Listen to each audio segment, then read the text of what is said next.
everyone! It's the last day of my Camino Portuguese. I started around 9:30 a.m. from Os Muíños, a small village about an hour past Padron. I had 21.5 kilometers left to Santiago de Compostela. A few minutes after I started walking, I passed by two men playing musical instruments on the street. It was such a nice way to start the day. For my final stretch to Santiago, I felt a mix of things. Excited that I was almost done walking, but also a little sad that it was finally coming to an end. I've gotten so used to the Camino routine. Wake up, walk, eat, repeat. And I know I'll miss it. There's something really peaceful about spending the whole day just walking, with nothing else to think about. No to-do list, no pressure. Just you, the trail, and maybe a cafe or two along the way.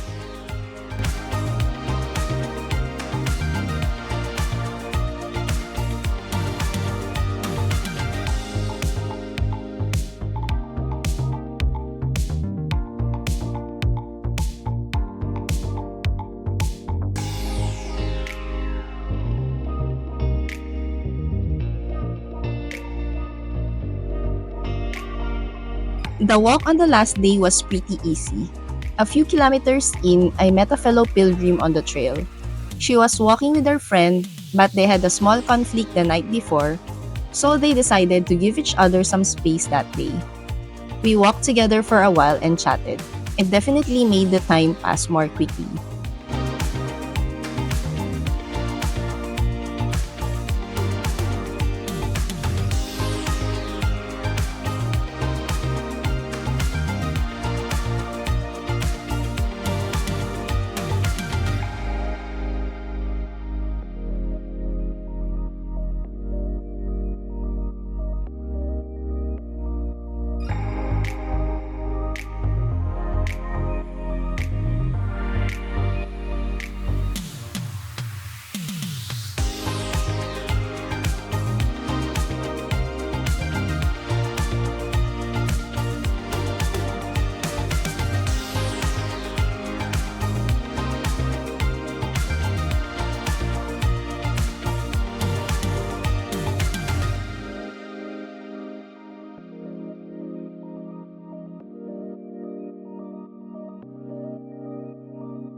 Eventually, we reached a cafe near where she was stopping for the day. She and her friend didn't want to walk too far on their last day, so they were staying a few kilometers before Santiago and planning to finish the walk the next day. We said goodbye and I continued on my own.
I stopped for lunch somewhere along the way and ordered pimientos de Padron. A friend told me to try them during the Camino, so I made sure not to miss it, and I'm so glad I did.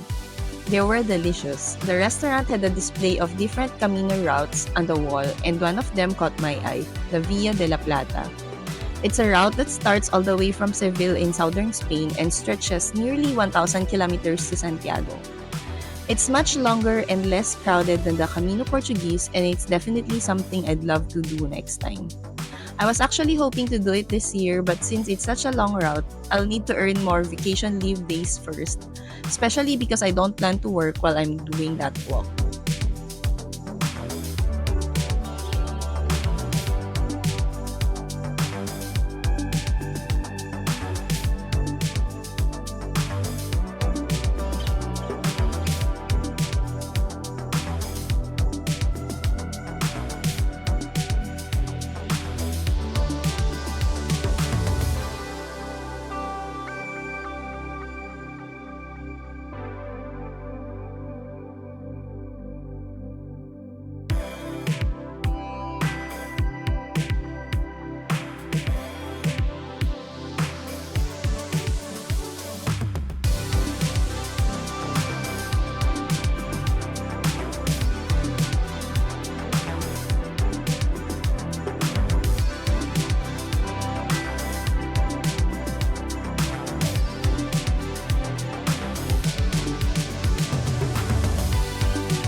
As I got closer to the city, the scenery slowly changed. I started seeing more buildings and fewer of the quiet countryside views I'd gotten used to over the past days.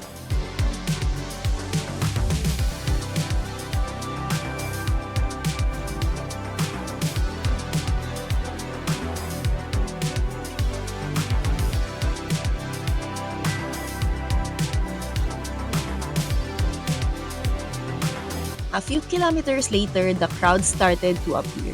I didn't expect Santiago to be so busy. There were tons of people, pilgrims, tourists, and locals. It was honestly a bit overwhelming after so many days of quiet walking. And then I finally arrived at Praza do Obradoiro, right in front of the cathedral. The moment I stepped into the square, I felt so emotional. I was happy, proud, exhausted, and just overwhelmed. I sat there for a while, taking it all in. I took a few photos for Instagram, then looked for the Pilgrim's office to get my Compostella. For those of you wondering, the Compostella is the certificate you receive after completing the Camino. I recommend registering online the day before you plan to claim it. It saves time and helps you avoid the long queue at the Pilgrim's office.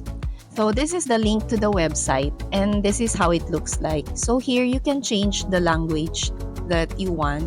So this is how it looks like if you register using your phone. So you select the way.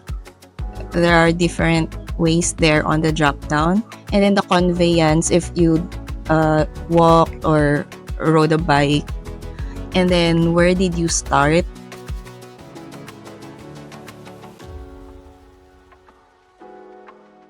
and then your personal information. After you register, you will receive a QR code, and the QR code is what you will show when you go to claim your Compostella. You can pick it up at the Pilgrim's office on Rua Carretas 33, just a few minutes walk from the cathedral. The office is usually open from 9 a.m. to 7 p.m. and the Compostella is free.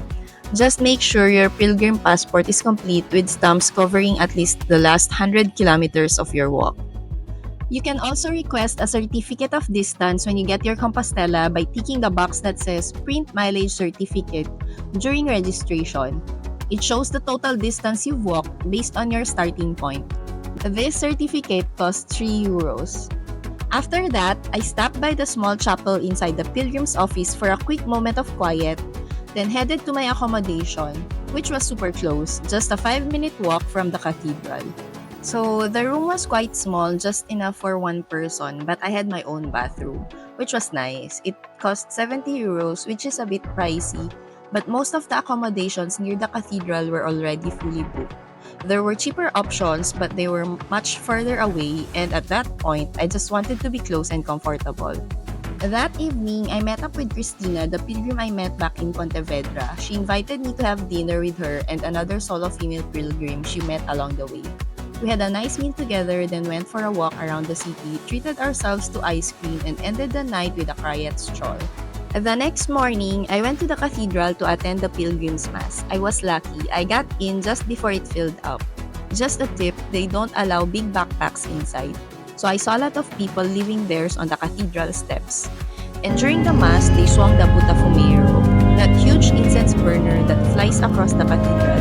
It's not always used, so I felt really lucky to witness it.